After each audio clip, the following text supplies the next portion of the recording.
Oi oi girls and boys, it's me Ace Trainer Liam, and today we're going to be talking about Pokémon I Choose You, the 20th Pokémon movie. Now it probably comes as no surprise that this little review of the film may well contain some spoilers as to what happens in the story. So if you don't want spoilers, you should click off the video, or better yet, if you don't want spoilers, hit the mute button and still watch the rest of the video, because I need to keep my retention up. So, as many of us did, today I attended my local cinema to go and watch a special screening of Pokémon the movie I Choose You, which is set back in the days when Ash Ketchum first started his adventure, which obviously everyone was hyped to be like the original series. Of course we know it's not the original series, it's a retelling, it's got new aspects and old aspects, it's got new characters, it's got old characters, it's got interesting methods of skipping over certain parts of the original series. The way they kind of get around it is kind of interesting. This is where the spoilers will begin, by the way, so if you haven't seen the movie and you don't want to hear any spoilers,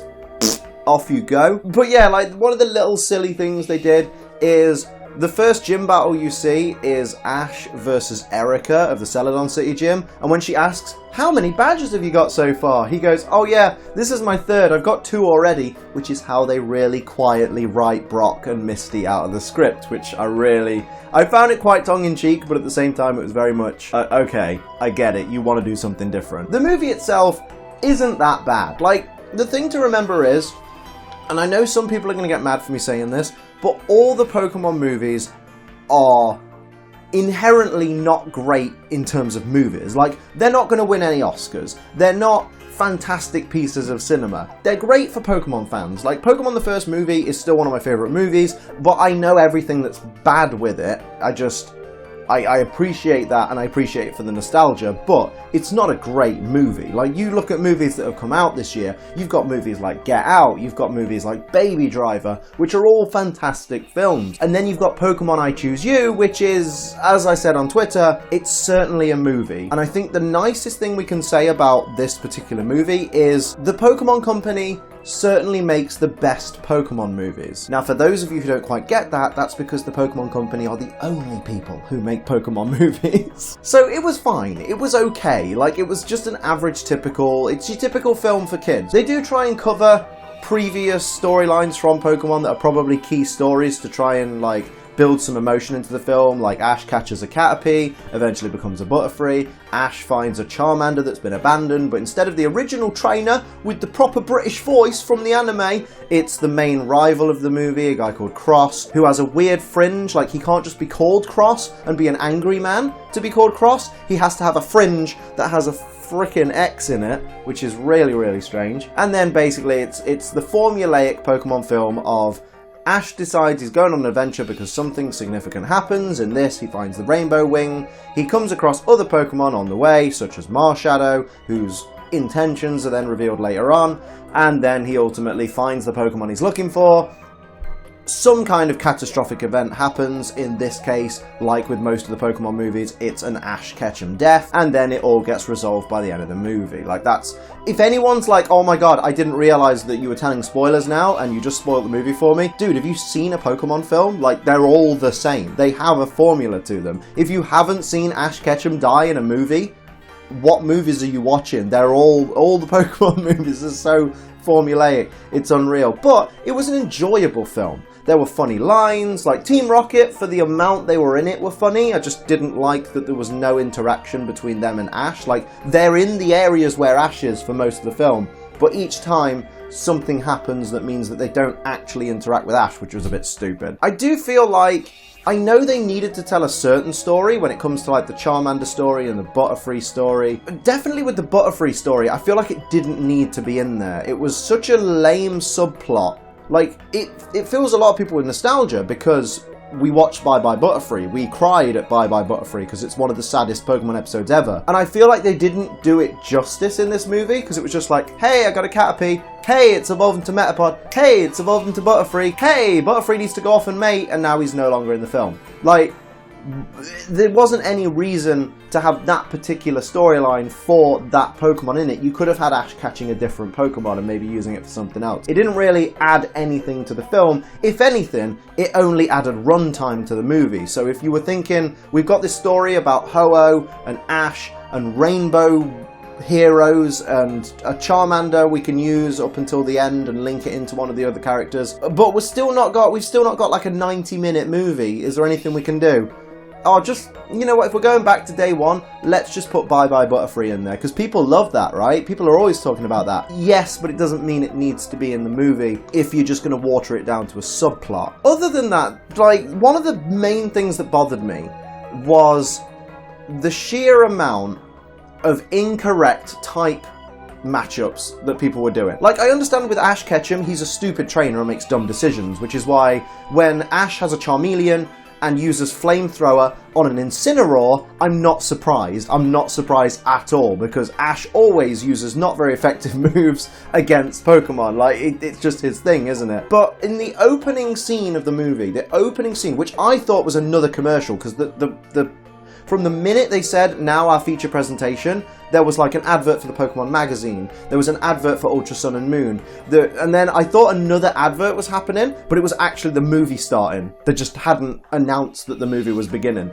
So, watching this Blastoise versus this Gengar, Blastoise uses Ice Beam on Gengar, and that's fine, because that's neutral damage. The trainer who has Gengar then sends out Venusaur, a grass type, and this Blastoise, having revealed that it knows Ice Beam, doesn't use it on the Venusaur. What does he use? He uses Hydro Pump, okay? And that really bothered me from the get-go. I lean over to Lydia like, Hydro Pump's not very effective. Why didn't he just use Ice Beam? Because I don't get it. Why are trainers in the Pokemon world, in the anime world at least, so bad?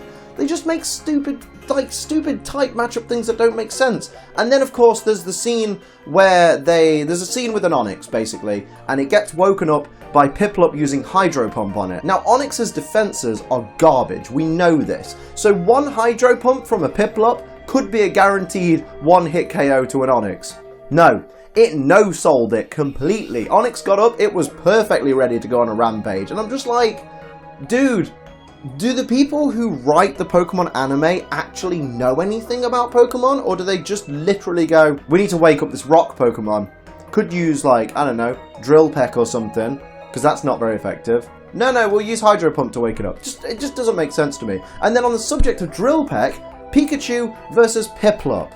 What moves are these trainers going to use to battle each other? Well, apparently, Piplup's going to use Drill Peck, which is not very effective on electric types, and Pikachu's going to use Iron Tail, which is not very effective on water types. When you're against a Piplup with a Pikachu, you use Thunderbolt, like you've been using all movie. Why would you then switch and go, you know what, I'm going to use Iron Tail on this one? That makes complete sense. But in terms of the main story, I like the idea. Ash sees Ho-Oh, Ho-Oh drops a Rainbow Wing. The person who finds the Rainbow Wing is supposed to take it to the top of a mountain, put it on top of a rock, and they'll be able to encounter Ho-Oh. And it's very straightforward. And as a result, it allows them to see other legendary Pokemon around. That's all fine. They have a beautiful retelling of the legendary beasts storyline. I really liked that, and it was really well done. It just really made sense for the movie, and it really worked. So that's certainly a plus. The thing that didn't make sense to me in the story is Marshadow was a guide to guide the rainbow hero, the guy who has the rainbow wing, to the Rainbow Rock so they can summon Ho-Oh, and to make sure that it all goes without a hitch. So when Cross, who is evil in his heart, grabs the Rainbow Wing, it loses its colour, and when he puts it on the Rainbow Rock, it turns everything evil, and as a result of it, because the wrong person has put the Rainbow Wing on top of the Rainbow Rock, Marshadow then decides he wants to kill everyone. It's really strange, because the whole point of the movie is, if the Rainbow Wing is turned and removed of all of its colour by an evil person, it's Marshadow that will put that right. That's something they put on you all the way through the film. They try and emphasise all the way through, and it's like, well, no, because Marshadow's not trying to put it right, because Marshadow's trying to kill everyone now. That's not putting it right. Surely Marshadow should just go to the top of the Rainbow Rock and take off the Rainbow Feather, the Rainbow Wing like he did, and then just be like, here you go, human who's good of heart. Can you restore this to its previous rainbow state? I didn't get the Marshadow part of the story. It didn't make sense that he would then go on a killing spree. And then again, more bad type matchups were happening because Pikachu uses Thunderbolt, massively, explosively dealing damage to a Nidoking and a Nidoqueen and a Rhyhorn and a Rhydon, and I'm like, dude, that doesn't work. Even if you aim for the horn, that doesn't work. It was just a very strange, very weird part of the film. Like, the whole last section seemed a little bit rushed with the encounter with Ho-Oh. Oh, and by the way, if you've not seen the movie and you are watching this, not worried about spoilers, don't get excited for the battle with Ho-Oh, because Ho-Oh gets 2 moves in, then we get a zoomed out shot of the battle happening where you can just see yellow flashes for what Pikachu's doing and red flashes for what Ho-Oh's doing, and then it cuts to the next scene. We don't get an epic battle with Ho-Oh. We get the first 10 seconds of the battle with Ho-Oh, and then it's the next scene, like, oh wow, you know, glad I encountered Ho-Oh. Little bit disappointing, but this is what happens with Pokemon movies. We shouldn't set the bar too high, and at the same time, we shouldn't criticize them too much for being bad movies, because they're not bad movies. I understand why children would enjoy them and find them to be great movies. I understand that there are children who, in 20 years' time, when it's the 40th anniversary of the Pokemon movie franchise, whatever, there are going to be kids who grew up in this year who are like, oh man, I remember Pokemon I Choose You 20 years ago. Such a great film, so nostalgic to me. I get it. So I'm never going to say it's a bad movie. I'm just going to say it was certainly a movie. It was average at best.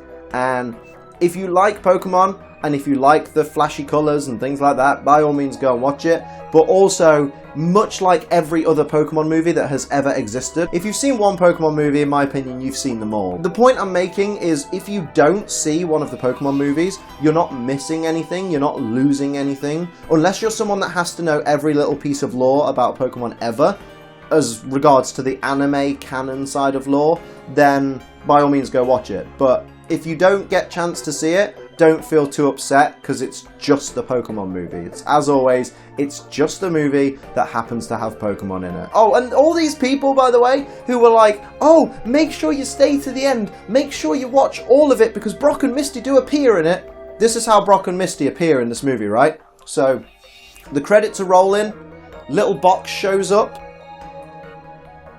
That's it. That's literally it. It's just shots of all the companions throughout the years that they could have animated into this film but didn't, and it's just them turning to look at the camera. So, I mean, all the people that were like, oh, stay till the end, it wasn't really worth staying till the end of the credits. I mean, they did show a couple of episodes of Generations, which you can see on the official Pokemon YouTube channel, and also they showed a couple of the little Instagram skits with Rowlet, Poplio, and Litten, and that they were fine. I mean, you could just scroll through Pokemon's Instagram for that. Other than that, it was fine. It was a fine movie. I'd totally give it like a 5 or a 6 out of 10. It was not a bad film at all. I wouldn't put it less than 5 because it's not a bad movie. It was just a Pokemon movie. That's my synopsis of it. That's my opinion. That's my review. If you enjoyed it and you think it's the best movie ever, well, bully for you. That's wonderful. And I'm really glad to hear that you got enjoyment out of it. And if you didn't like it at all, similarly, I feel for you, you know, I feel sorry that you feel like you wasted your money, but if you didn't like it, that's totally fair enough as well. But for me,